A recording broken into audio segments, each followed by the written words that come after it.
So, welcome to week number 2 of In the Damn Way and Life Love. I'm sorry, In the Damn Way, Life Love, and Everything in Between. I am your host and creator, Brandy Alexander. Today I have with me someone special. This is Davion. So, we are live. We are live. Welcome, Davion. Hello. Hi, happy to have you. I'm so glad that you could join me today. If you missed last week was our premiere week, and we started it off with the Finding Yourself series where we talked about what's in a name. And when we spoke about what's in a name, it really got deep last week. Yes, it was really good. And what we don't understand is sometimes we take on titles, names that aren't what we're supposed to be. And so that's how we kind of go down a path of losing ourselves. So yeah. So definitely want to make sure that we only answer to what we are called to be and not what someone else wants us to be. So yeah. So this week we are going to talk about shedding your past. And this is a very heavy topic for me because as I go through that transition of who I was and who I'm becoming, a lot of people want to make you live in who you were, or they want to say, get over it, like get over your past, get over what happened to you. But when you get over stuff, and I made a reference last week, it's kind of like when a dog pees on your carpet. You can get it up and it looks good. But sooner or later, that urine is coming back up. And when it comes back up, it's even worse than it was the first time because now it's a stain. So I don't want my past to be a stain on who I'm becoming. I want it to be a testimony of where I've been. Okay. So when we talk about the past, talk to me a little bit about what your thoughts are about getting over and getting through. Getting over and getting through. I had a thought when you were talking about the past not being a stain. But I think it creates this like mosaic of scars that we kind of carry around. But it's a beautiful image of what we've been through and how that has molded us, created us to be who we are now. And so my thoughts on getting through, I guess essentially it's talking about healing, right? Which is not a linear process. I think you're going back and forth, playing tug of war with your past, with your present, and with your future. I think you're simultaneously like trying to accept where you are, but also forgive and what has happened to you and acknowledge what has happened to you. And acknowledgement, I think, is probably one of the hardest things. Like, how do I acknowledge that I was hurt? How do I acknowledge that I was scarred, and then once that piece happens, and now it's like, well, how do I move on? Like now that I've understood that this is what has happened to me, that I have been scarred, that I've been hurt or disrespected or put through a variety of trials, how do I move forward and create a space for myself that is free and healed? I guess it's difficult, and I think it consists of a variety of like one, community, surrounding yourself with people who encourage you to change, but also takes a lot of like reflection and introspection, of your mindset. Where are you? Sorry, it's that was an open-ended point. That was very good, and I go back to a conversation that you and I had earlier about playing chess. And how it's a strategic game, right? It's you have to really pay attention to what you're doing, as it is with your life, right? So your past is definitely a part of who you are, but you have to strategically look at it and say, wait a minute, what parts of this are going to shape me, and what parts of this I'm not going to take with me? So, just to talk about myself, so when I first came out of, well, I won't say coming out, but once my ex-husband went to prison, right? That yeah. Yes, you're a padre. It was just, I was angry, right? And I had to understand that it was okay for me to be angry, but how was I going to process that anger? Like, was I going to continue to be that angry person? Or was I going to look at what has happened, what has caused me to be angry, break it down and find out what pieces I want to continue to go with me? Because I'm pretty sure that there was some good in that bag, right? But what parts I'm going to say, okay, at this point, I forgive, I need to heal this part, so that I can transform into who I want to be. Right. So, Like, what is that road from anger to forgiveness? right. Right. It's a hard road. It is. It's definitely not easy, and it definitely takes a lot of patience. It takes a lot of reflection. And so today I want to talk about several different um, things about how we get to that healing process. But then also I want to talk about, how do we recognize what parts were traumatic and what parts you caused? Because I think sometimes we look at our past and we want to blame everybody, right? It's everybody else's fault. None of it is ours. None of, we didn't cause any of it. If they had not done, and you add the rest to it. But we have to be honest with ourselves and go back and say, wait. I played a part in this as well, which is a healing in itself. Yeah. To being able to recognize where you played a part.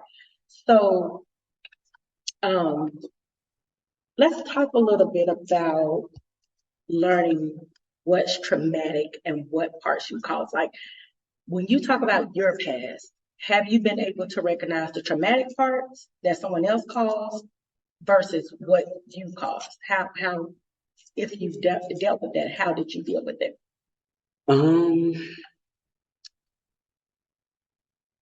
Well, one, I still feel like I'm like in training. Like, I'm still training to be like to heal. Like, I'm not. I don't feel like I've gotten through healing, and I mentioned this earlier, but it's not a linear process, and so I think I'm still creating those two categories of areas in which I've taken the personal responsibility, kind of like, pulling it apart and saying what were areas in which I was responsible in inflicting trauma, either upon myself or upon somebody else. But also what were areas where people traumatized me or did things that caused me pain. And so I still feel like I'm dissecting that. And a lot of times it kind of starts with a memory of like, I think we were talking about like validation at one point, and saying how like I spent the majority of my like life seeking out your validation. You were my only parent, and so you were my sole validator. Everything had to be run through you, or else it wasn't qualified. I couldn't stand on its own. I couldn't stand on my own as far as like my thoughts, my ideas,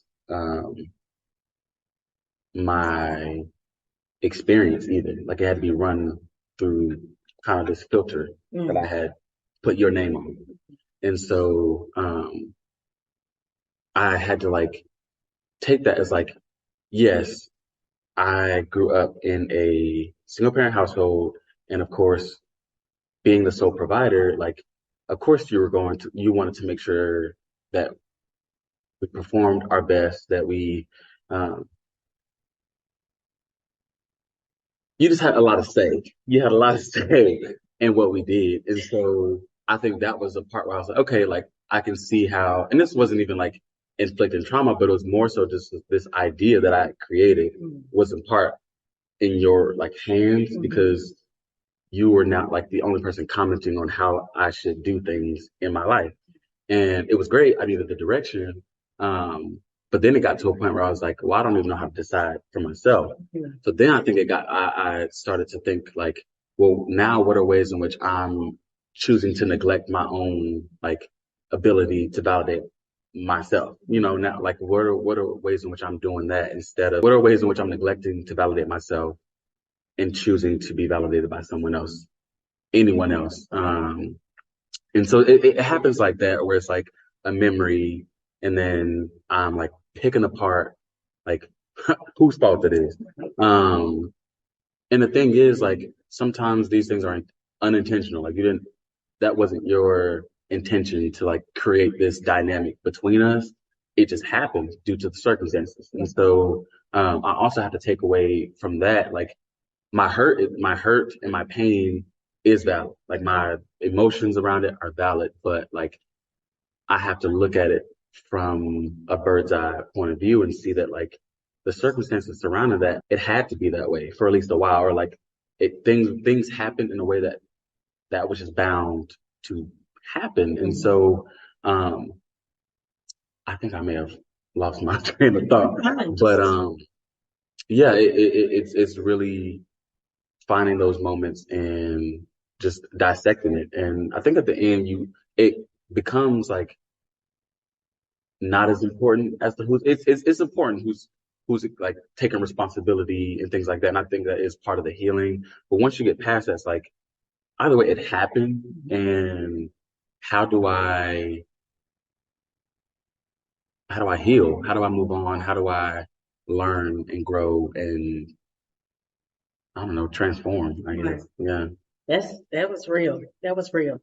For you guys who are out there, that's something else that we'll get into. Just becoming yourself is very important. And I think so many times when we talk about the names that people put on us, the titles that they put on us, we become who they want us to be. We never truly know what we want, who we want. And as I go along that journey, there are some people who I can say have been that same person I was, as Davion has so eloquently put it, to him, just being sort of like the puppet master, if you will. And it was when I decided to cut those strings is when I found out, wait, I don't like that. I don't want to dress like that. I don't want to talk like that. I want to be like this. I want to do that, And so as I go through that journey, like it is very eye-opening. But you have to allow yourself to do that. And I think that that's the hard part when you're coming from the past and entering into the future is kind of understanding what has happened, putting it in specific categories, learning from it, understanding it, actually getting through it. Yeah. So going back to that getting through and getting over, I don't want to get over anything because if I get over it, I'm suppressing it. I'm pushing it down, I'm pushing it down, I'm pushing it down. And one day it's going to come back up, and it may come up against a person who is not meaning me any harm, but just that they trigger, something to come out of my mouth. It was funny because I was having a conversation with Talitha, and I'm sorry I keep shouting you out, but and I told her that she asked me a question like, why don't you watch the stuff that I send you? And I said, well, the tone in which you asked me to do it triggers me. She didn't understand that, Yeah. So what? Yeah. It's a certain way you have to speak to me in order for me to be receptive to what it is you're trying to tell me. If you're demanding if your voice is or your tone is coming across as demanding, Yeah. I'm not doing it. Do you feel like that then like takes you back to a certain place, It or like does. where does that take you? That takes me to a place of abuse. Mm. For those of you who don't know, I was in a very abusive relationship, physically, mentally, emotionally. And it wasn't just with my husband, it was prior to my ex-husband. It was prior to that I even learned that behavior in order for him to be able to do that to me. But just to have that demand and not having a say in what I want. Yeah. Although her intentions may have been very innocent, it may have been something for my good. Yeah. It's just all in the delivery, right? It's like intention kind of goes out the window. Right. It's like, well, now you put me back into a place where I felt harmed. Exactly. And so I'm not defensive. Right. Mm-hmm. Yeah, it's deep. Yeah. It's deep. And so we definitely have to understand the people that we're around and just know that when we speak to people, and let me stop there. So we were talking earlier, and you said that my tone can be very sarcastic. Yeah, we don't have a lot of conversations about how she speaks to people. It can get reckless.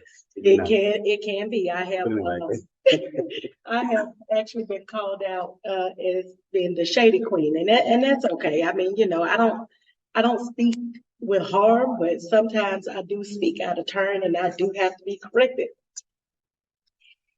All of that to say, you also made the point that when I speak to you in that manner, you shut down, you become defensive. And even though my intention is not to harm you in any way, you automatically take it as, okay, you coming for me, so I'm ready to come for you. And then we get into sort of like a spat, not an altercation, sort of like a spat of who is kind of, you know what I mean? Top dog. Right. Yeah. So, yeah, but as it is, with my friendships, like if you talk to me in a sensible manner, I'm able to receive everything that you're saying. You come at me in any kind of, I'm ready for it. And I don't mean that in a bad way. I don't mean to hurt or dismiss what anybody is saying. It's traumas. And so as I work through those traumas and get to the other side, as I live in my truth and become the woman that I know that I'm able to be, I want to be able to release that so that someone can speak to me and that not be my automatic go-to, defense. Right. I want to be able to have a conversation, and you can't do that when you're defensive because you shut down. Yeah, it's kind of like, it's retraining, re-educating yourself and disarming yourself. Like you are on survival mode. Right. So now you have to find that switch and say, okay, I'm not dying. Nobody's like attacking me. Right. I don't need to be defensive. Nobody's coming for me. Right. But it's like you become so accustomed to living in survival mode. Now your body's used to it. And so like any minor like conversation or minor like change in tone in the way that somebody speaks to you can now trigger that. It's like now I'm going to respond as if I'm in survival mode because I haven't learned to switch it. Oh, we got a question from T. Let's see what she is saying. So T says it wasn't her tone, it was just what she said. LOL, watch this and not I would like for you. Right. Like, yeah, don't say watch this. Say just ask me, and I'll be more receptive to it. But again, as I work on it and as I get better, I want her to be able to say watch this, or anybody to say watch this, and I'll be like, oh, okay, I'll watch. Like, I need to, what's time everything. Yeah, and so I wanted to go back to a point that you were talking about earlier. Okay. Well, I guess the first question that you asked me was getting over / getting through.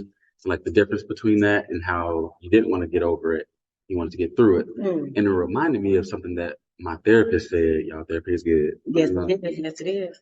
Everybody needs therapy. Everybody needs help. But one of the things she told me was, she was like, it seems like you're like, if she drew a diagram. So it's like a big like fire, and then she drew like me. And she was like, instead of you walking through it, you walked around it, or you try to hop over it. Right. And that was in relation to like my relationship with my parents, my relationships with others, and like even like how I treat myself, like all like just like the past in general. She said, you're not you're trying to like avoid it. And I think a part of that is because healing is painful. It's very painful. Like going through, like acknowledging, retraining, re-educating yourself, like these things hurt. Right. And I don't like things that hurt, but it's a good type of pain, because in the end, like you're better for it. I Right. mean, it really changes how you respond to people, how you relate to people, how you treat and I guess treat yourself. I don't know. There's a I don't know. You get these cool little scars, and you kind of just understand yourself a little bit Right. better. But yeah, I just wanted to bring that up about getting over and getting through Yeah, it. like There's a difference. it is a difference. And I'll be the first to admit I was quick to get over relationships. Like if I wouldn't block you, I don't know nobody who would. Like, I'm quick to say, I'm done, I'm blocked, you're blocked, I don't even want to deal with you. Instead of letting you know that, hey, you hurt me in what you did or what you said or how you did or what, you know. And so this is what I felt from that. And so, and talking through it and then making the decision of, am I going to continue to allow you in my life? Because sometimes when you're already getting over, right, and not getting through, everything is attack mode. Everything, like you said, survival. You're not going to let anybody take you back to that place that you're so-called getting over. But when you get through, you'll start to have the hard conversations, and whether you come out bruised or healed, you've had the conversation. Right. You've dealt with it. Yeah.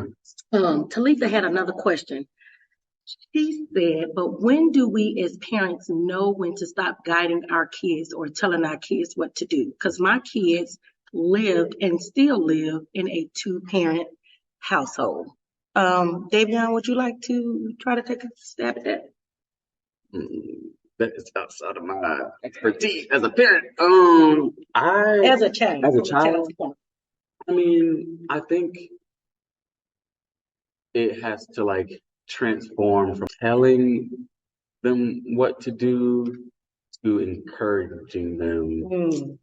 And like I think it has to become a little bit more subtle, like a little bit more, I guess, disguised. So it's like you're kind of deceiving them because you're really trying to tell them what to do, but you're not letting them know that you're trying to tell them what to do. Right. But I think it's like almost getting to a level of like trust that like I've taught you what I can. Right. I have given you experience. I have given you my knowledge. I have unloaded the lessons that I've learned, and I'm giving them to you. And now I have to trust that you're going to use it wisely. I have to like, and whether you succeed or fail is up to you. And so I think there has like, I don't know if there's like a age for it. I mean, it kind of like, I think that has to do with I don't think there's a set like, oh, I'm sorry. I don't think there's a set time for that. I think it's building trust. I think it starts there. I agree. As the parent of DJ Davion and Damaris, like there are times when they still call and will not move. Davion is probably like the biggest with this, but yeah, when you want my opinion in order to make your decision. And so I'll welcome that. What I want do, what I won't do, what I will not do is go to Davion and say, you need to ...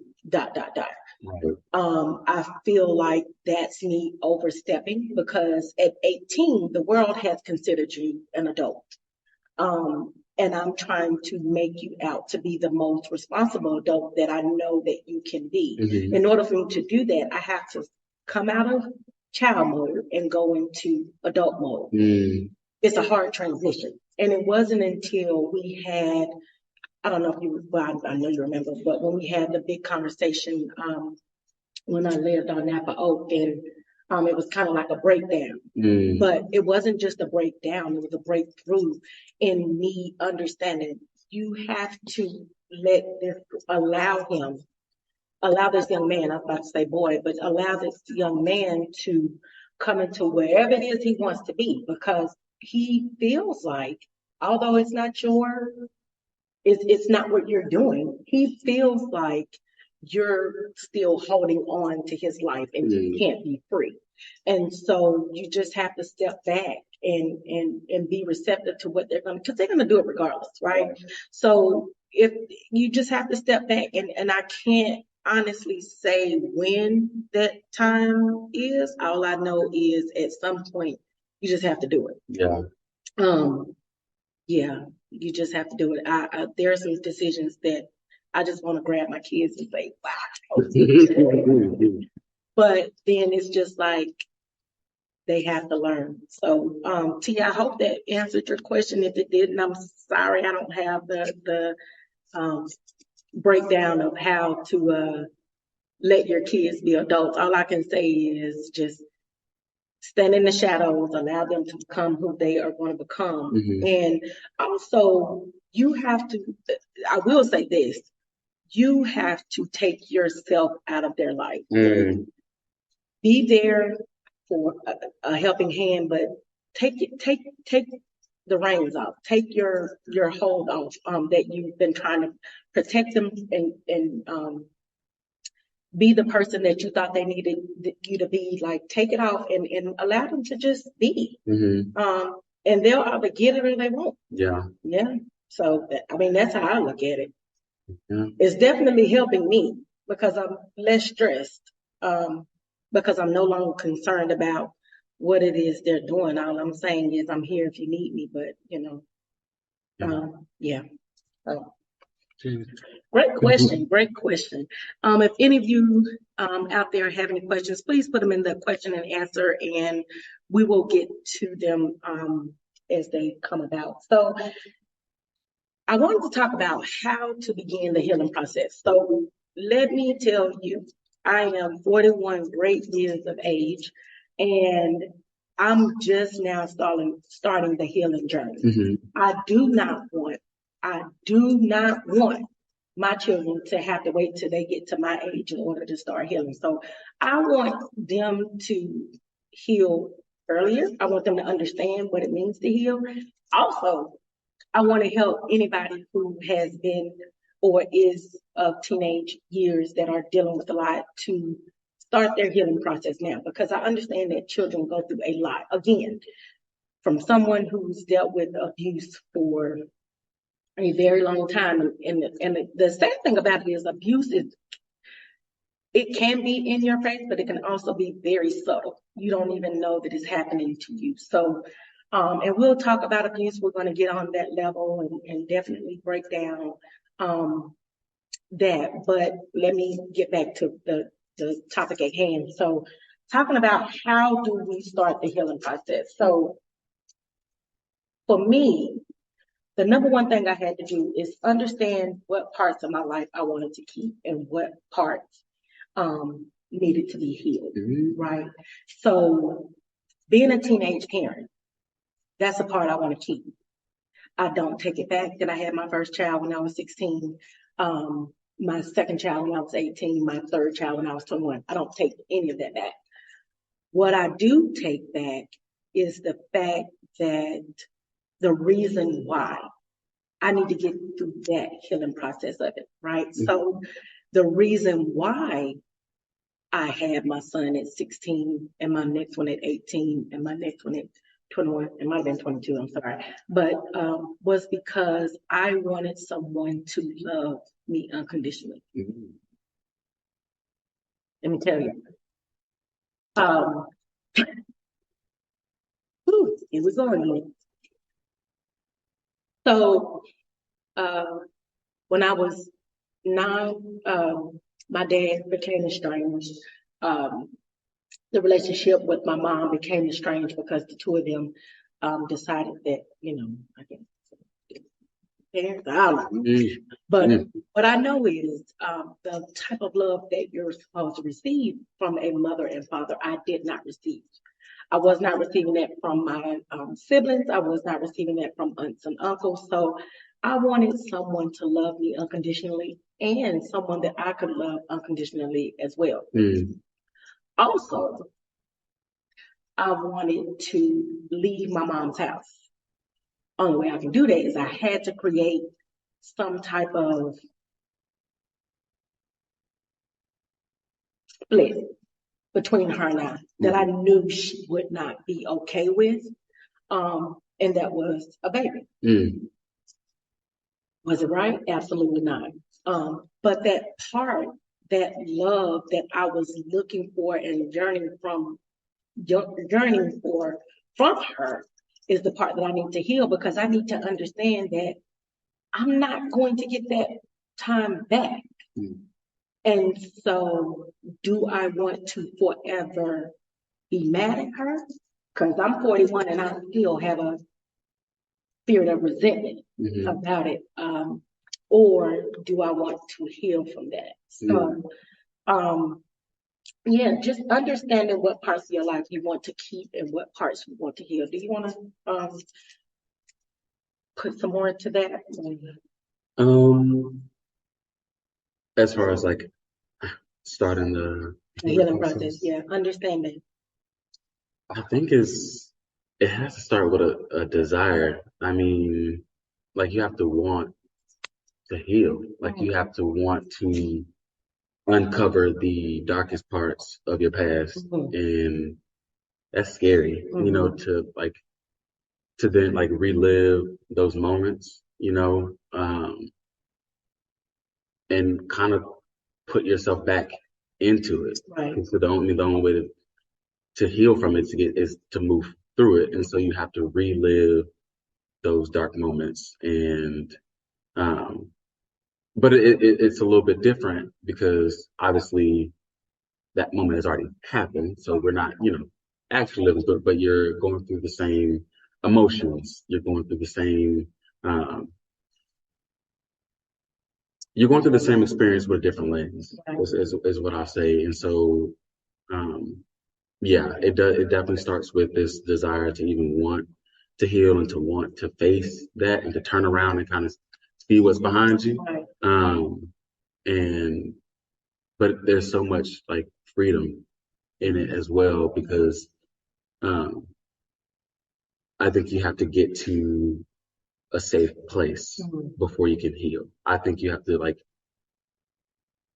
in order for you to even feel comfortable doing that, like you have to be in a place where you feel safe.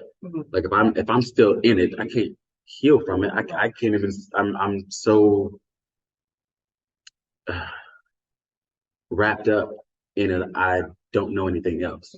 And so once you've been removed from that, only then I feel like you can kind of take a look back. But if you're still going through it, you're just trying to survive. You're still in survival mode. You're not thinking about healing from it, because this is just my life. This is just my experience, my perception.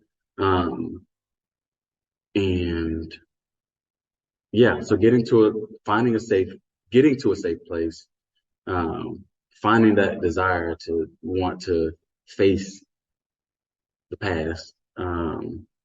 And then I think what you said about then putting it, like walking through your history and taking out, kind of putting the pieces in the boxes and saying like what's staying and what's going, or at least like putting labels on things, like how did I feel during the time? Why did I feel that way? Who caused me to feel that way? How did I respond in that moment? Was that wrong? Was that right? And only you can really answer these questions. Healing is so like subjective. Nobody can tell you, oh, that's wrong, or that's like nobody can. No, there's some things that are objectively wrong, and some things like actions that you do that are not healthy. But yeah, only you have the power to kind of like label that and say like, okay, yeah, that wasn't right. Right. Yeah, and I'm being a little bit like vague in my response. I'm trying to figure out specifically how I want to respond. But yeah, I think those are at least what I would feel like are the starting points to healing. And I again, I say like it is not this like step by step process. Like it's not a narrow road that you just walk on until you get to the finish line. Like it is, you know, you go 3 steps, you take 2 steps back. You go forward, you take two. Like it is a constant give and take, a constant succeed and fail, a constant journey of your personal evolution in a sense. Like you are learning to accept what has happened to you and but also let go of it, and really experience the freedom that comes with being who you were meant to be. And I feel like that was a very good answer, by the way, but I feel like the only way to let go, the only way you can say, I'm letting this go, is first processing that whole situation, whatever it was, just processing it, dealing with it, and then saying, okay, this does not get to go with me. Like I've dealt with it, it's done, it's time to move forward. Yeah. So that was definitely a very good statement. Can I add something else? Sure. What I said earlier about having to go through those like emotions and having to like you're gonna get angry again, like you're gonna get bitter again, and you have to be ready for that. Like you have to be ready for that fallout of like, oh, I'm sad again because I'm living through that again, and I'm realizing how I felt in that moment, and that's gonna it's gonna. You can choose to let it affect how you respond to others, right, or you can just acknowledge the fact that I'm sad and I'm angry and I'm hurt, and I realize how much pain I was experiencing at that moment. Right. And yeah, I think how about like everything's so bad, but there's always good points. There's always a silver line. There's always positive moments in our past, but like if we're focusing on the trauma of it all, like you're going to experience those same emotions again, and you have to be ready for that because it's going to hit, and it's going to hit at different intervals. Like it's not just going to be, oh, I'm sad for a day, and I'm not. Like it's because you can't control your emotions. It's just going to kind of become a cycle. Right. And so as I literally deal with my past, as I take this journey, I'm learning how to sit and stew. So that's my next point. You have to learn how to isolate yourself for a period of time. Yeah. And feel what it means to be alone, but not lonely. So one thing that I recognized about myself is that there were times I could be around 1 million people, laughing, smiling, clapping my hands, having me a good old time, and feel so lonely. Just because I wasn't myself. You know what I mean? It's like being on the outside looking in, kind of like those movies where the person leaves the body and the body is, the spirit is looking at the body. It's kind of like looking at yourself from that point. And so I was a shell. So at the end of the day, while I'm laughing and clapping my hands, I'm not feeling this whole situation. I'm just as lonely. So as I take this period, and it's funny because I'm so used to being around people and I'm so used to doing things. And you and I had a conversation about this last night. Trust me, I talk to my children more than I talk to anybody else. But as we talked about it last night, and you were telling me that I needed to just sit in it. Whatever I'm feeling right now, just sit in it. Yeah. DJ told me the other day, DJ is my oldest son, if y'all don't know, but DJ told me the other day, like, this is your peace. You don't have to do anything right now, but just sit and just deal with it. Yeah. But that is the hardest thing to do for someone who's suppressed or pushed everything to the side and just kind of kept going. Yeah. You're just running full speed. And so now that everybody's adults and everybody's gone, and the last person that I had that I was a big part of my life, which was my father, passed away in January. And so with dealing with all of that, and now there's no talking, it's silent. And it's the most fearful part of my life because I want to fill it up with noise when I just need to sit in the silence. Yeah. And the question is, how can I convince myself that I'm no longer in a fight? That I'm no longer in the ring? Like nobody's attacking me. Right. Because everybody else has left the stadium. It's just you in the ring, fight in the air, because you haven't told yourself or even realized the fight is over. Right. You still think that somebody's going to throw a swing at you. That's at any moment. I'm listening. I'm sorry. And so it's like, and so peace isn't peaceful. Right. In the first few moments, I feel like in the first like phase, it's like it's boring. Right. It's strange, it's uncomfortable because it's changed and it's new. Like you said, we talked about this, and so, and I like what we were saying is like giving yourself permission to rest, giving yourself permission to experience peace, right, and communicating to yourself that you're safe now. Right. Like telling yourself you're okay. Right. Nobody's coming for you. Right. No one's attacking you. No one's fighting.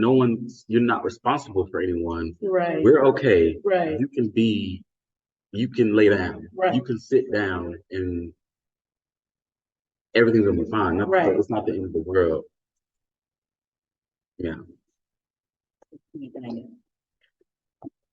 Let me, I'm gonna go to the questions right quick before I respond.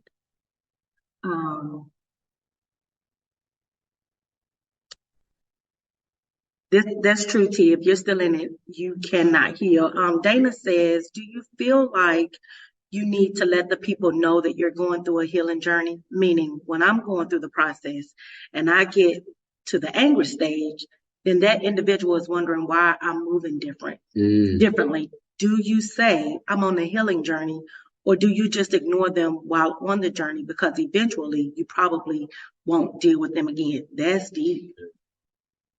I do have something came on my mind. Okay. And it's gonna be a bad analogy, but just follow with me. Okay. I'm thinking of like, the dogs. When you first get a dog, you gotta train them. Right. And usually you get these collars or these vests. You got one for Deuce, the dog that we had. I'm not gonna get into that right now. Trauma that I'm still healing from. But you gave him a vest that says in training. Right.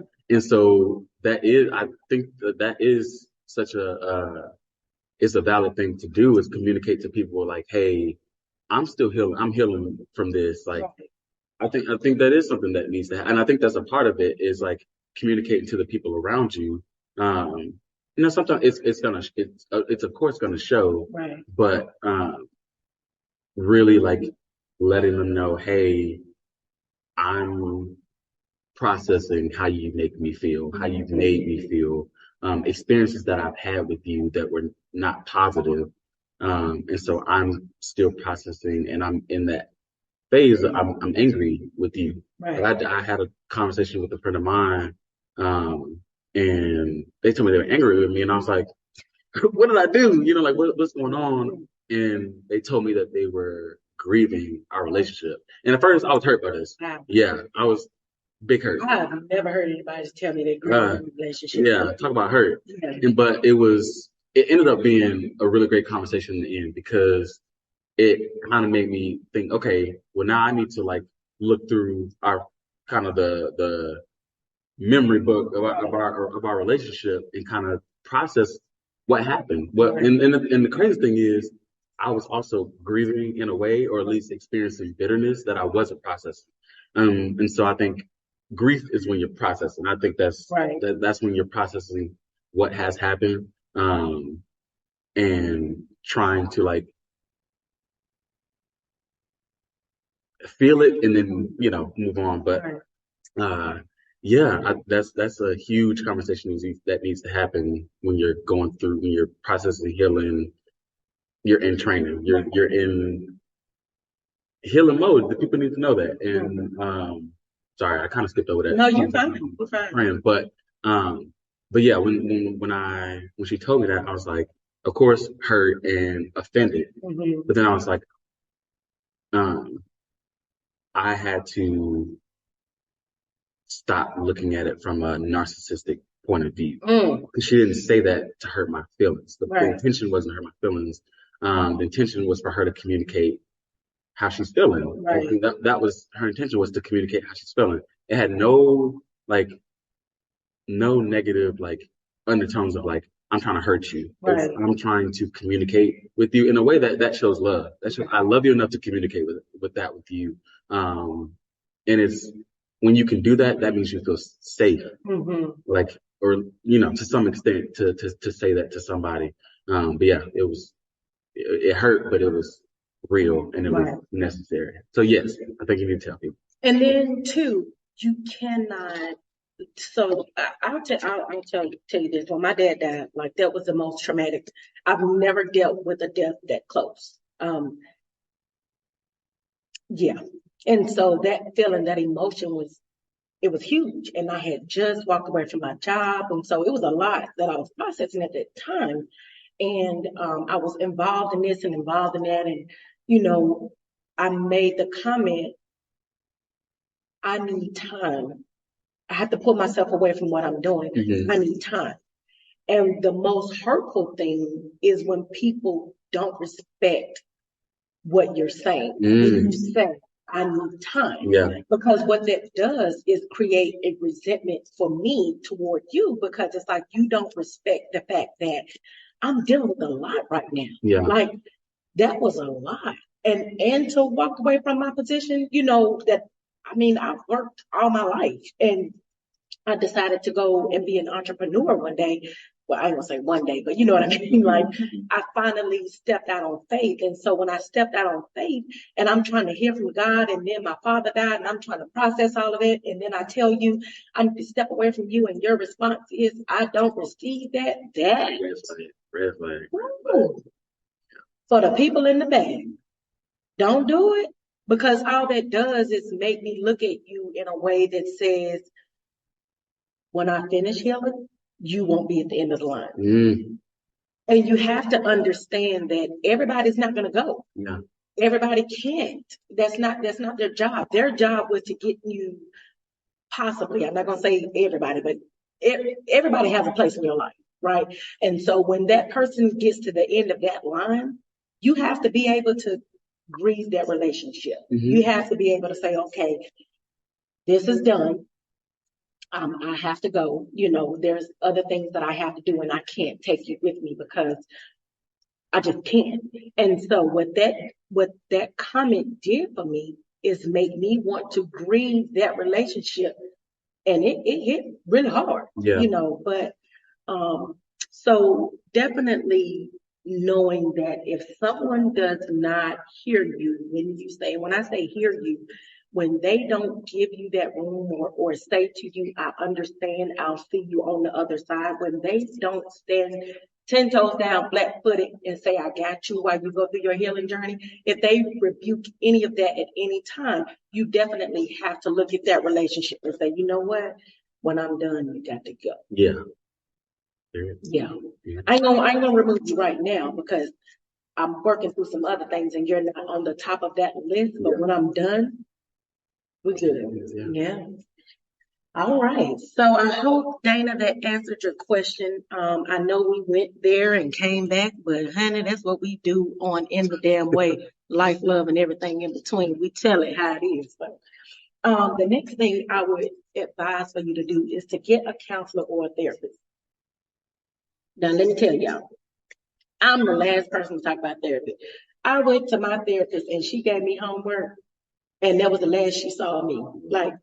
But I feel like I wasn't ready for therapy anyway. Like Mm. I was still processing hurt and pain, or I was still jumping over that fight, Yeah. at that time. And so all I wanted her to do was help me jump over the fight. Yeah. You trying to get me to walk through and put out the fight. I don't. Yeah. You want to go home and do homework? I'm paying you. So that was my last day of therapy. As you can see, I probably need to go back. And I will. And I will. It's on my list of things to do. But as I become a therapist, talk about it. But at the end of the day, that's a whole nother topic for a whole nother day. But having someone to talk to that is subjective, meaning they have no objective, meaning they have no insight on your life. They don't know your friends, they don't know your family, they don't know anything about you. Having that person to talk to and to be able to just listen. Because not everybody needs to tell you what to do. I don't call everybody for you to tell me what I need to feel. Right. Sometimes I call you because I just want to vent. And I just want to get it off my chest. And actually, I want a cheerleader to tell me, yeah, girl, I feel where you're coming from. I don't need you to say, well, what? Like, validate the fact that I'm feeling this way. Y'all, validate the fact that I'm feeling this way and then allow me to process it. Because, again, what I'm giving you is from my point of view. I can't tell you what that other person, and I'm not going to tell you what I truly said, or, I'm not going to give you the whole story, because if I give you the whole story, I might be wrong. So I'm going to give you my part, just to vent. But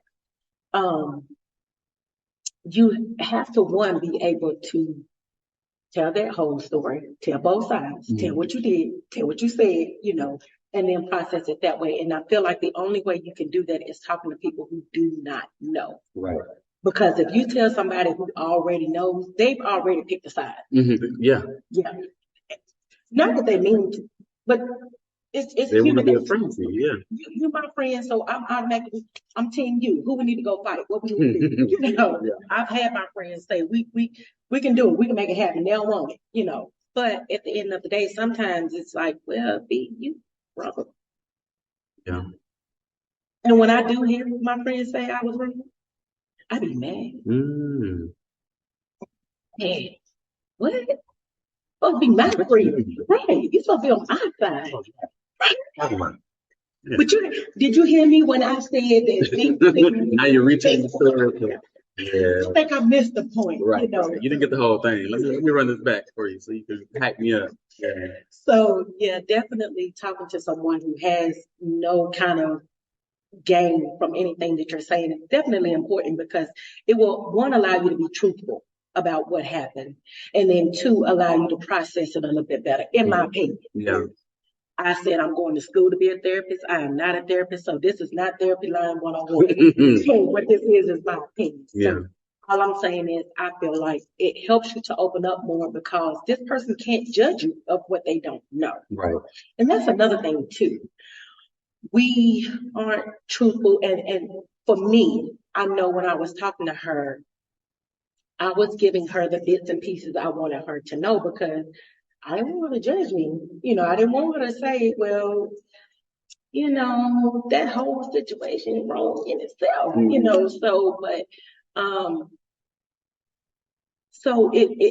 I already went in, and my intentions were not pure to heal. My intentions were to get out of the situation that I'm in, and I need somebody to tell me how to do that. Tell me what to do. Right. Give me the steps. Right. Give me the ingredients, and I'll cook. That's it. Yeah. Now I don't want to write it down. Yeah. I just want you to give it to me. Yeah. I don't want to do the work. I don't want to go to the grocery store and buy it. I want you to put all those ingredients like you said. I need the ingredients, the recipe. Matter of fact, go ahead and cook the cake. There you go. Yeah. I did not want to process the hurt and the pain that came before that situation that I was in at that time. So again, going to therapy, being honest with your therapy, your healing. Mm-hmm. Because the only person who benefits when you do that is you. Right. If you don't do the work, how do you expect the process to come out any better? Mm-hmm. That's why I dealt with it for another. I'm just saying. Mm-hmm. I did want to add something to that. Okay, go ahead. I think another, I guess, pro to therapy, and I guess I should kind of talk about my journey with therapy. Please do. Because it has been a mess. I think it started out, I was like, there's almost this like, there's pride. Not even there's pride. And independence. Okay. I don't want to feel like I can't do it on my own. Right. I don't want to be in a position where I can't figure it out. And it comes from this like history of me being able to figure it out. Like I didn't and living with you. So somebody else is gonna figure it out for me, aka you. So I don't need any I shouldn't have to need anybody else. Like I don't want to feel like I need someone else to help me. Like I want to get through it on my own.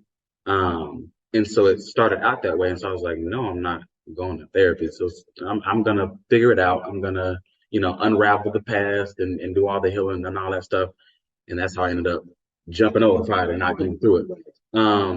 And so for a long time, and I think more so when I got to college, I got in a friend group who was like, yeah, therapy, you need to go. And I was like, no, I don't. I'm not going.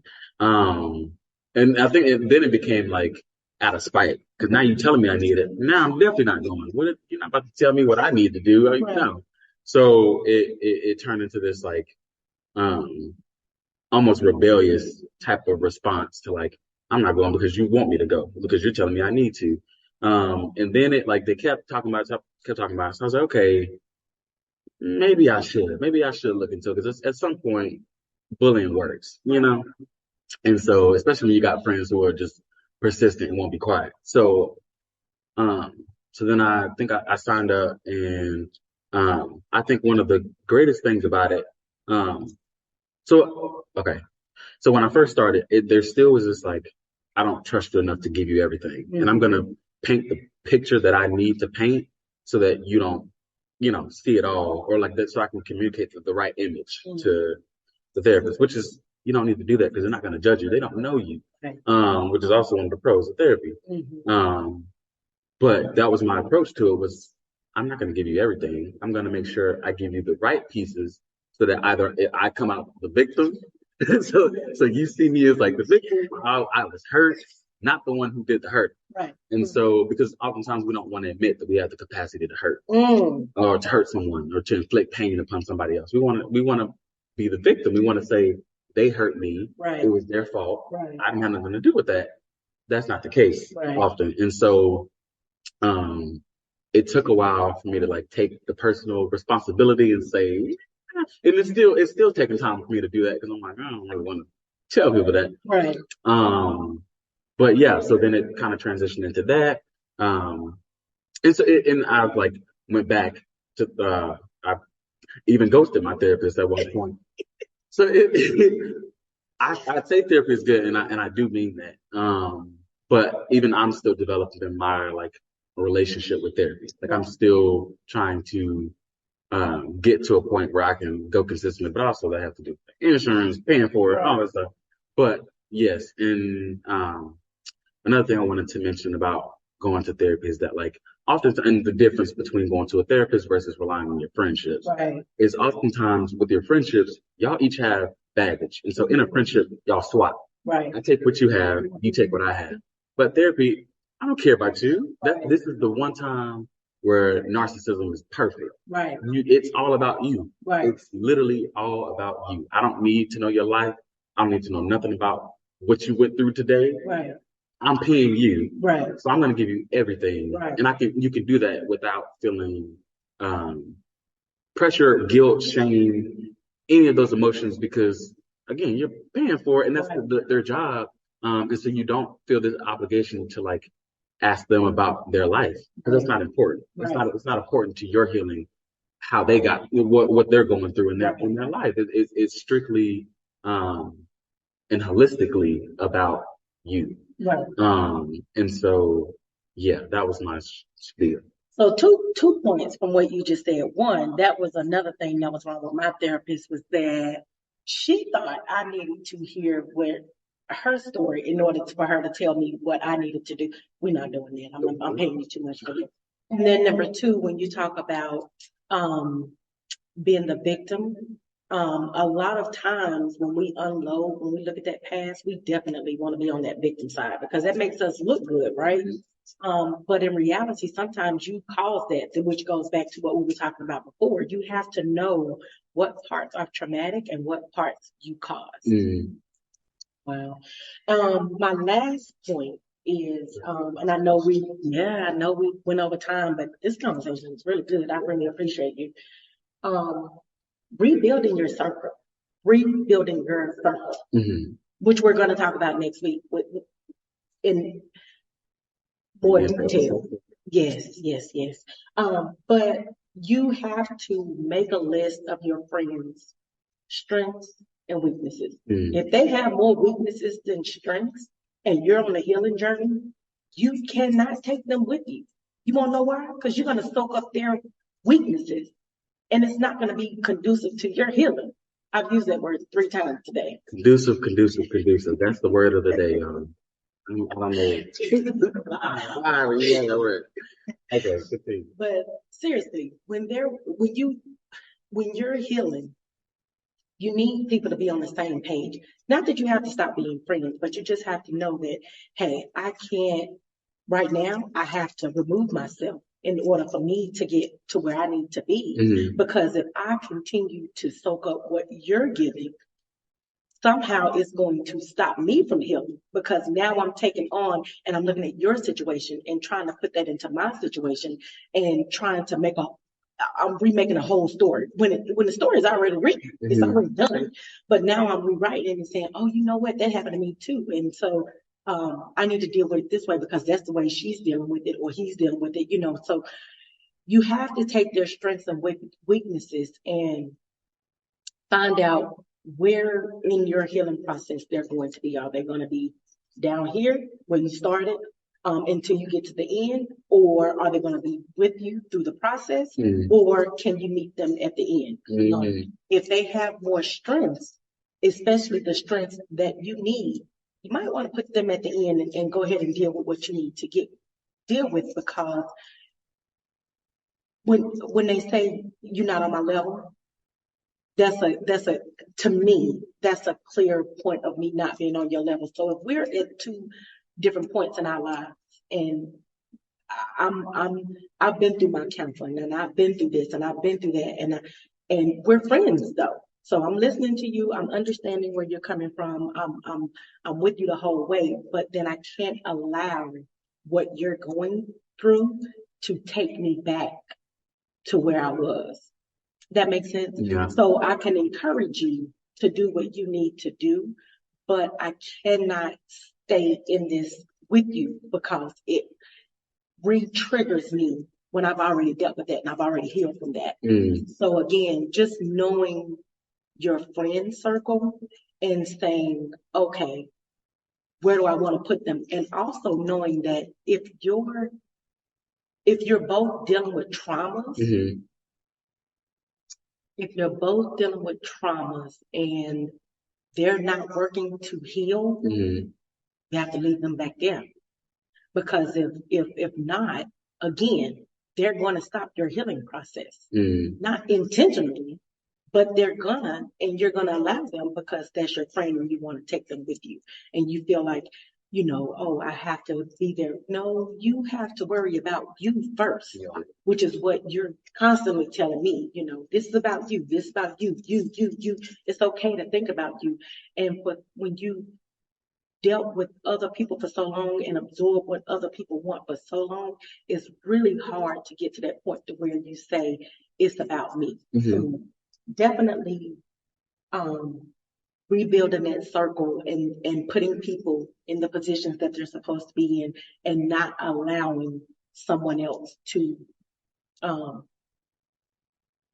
make you start over again and again and again, because you're going to do that on your own. So you definitely don't need no one to helped you do that. Yeah, I disagree with the Okay. like saying like there's strengths and weaknesses, only because I feel like that kind of reduces a friendship. Like I don't see my friends in terms of what you're good at, what you're bad at, or like I don't see them in terms of what you bring to because I think can be a selfish kind of look at friendship because it's not all about what you can give me or what I can give you. But it's like, how do we share our lives, share our lives together?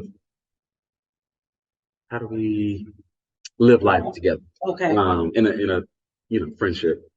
But I do think that evaluating your friendships, about evaluating the circumstances surrounding your friendship, like, are we only friends because I entertain you? Are we only friends because we share history? Like, are we friends because we desire to share our lives with one another, or is it circumstantial, or is it strictly for entertainment purposes? And sometimes you do have those friends where it's like, I can only really hang out with you when we go out. Like that's just, and it's probably not the best, friend, but you kind of know who you're going to and who you're going to for certain things. But it starts to like evaluating those friendships, and especially when you're starting on your healing journey, like knowing who's going to stay, who's going to go. People don't really talk about that or like talk about like friendship breakups, which I feel like can be a lot harder and cause a lot more hurt and pain than like relationship. Like if I'm in a relationship with somebody, Right. I think it can be a lot like when we break up. I think it can be a lot more painful for a friendship. Right. And I was talking to a friend about this the other day, but because it's you've created so many experiences with this person. Right. You've shared so much of your life with this person.